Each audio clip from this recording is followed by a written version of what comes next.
সে এলে আজ কি নিয়ে কথা হতে পারে?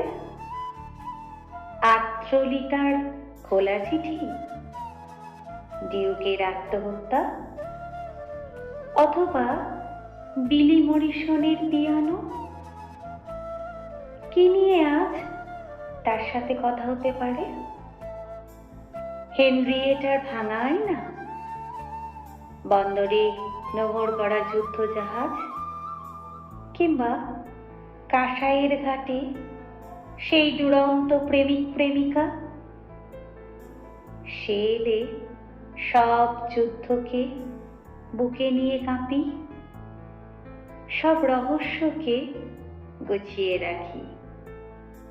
তামাম আত্মহত্যারা আমার গুপ্ত কুঠুরিতে ভিড় করে, একটা মনের কথা বলার জন্য। রোজ এত যুদ্ধ, এত আত্মহত্যা, এত রহস্য বুকের মধ্যে নিয়ে কি বাঁচা যায়?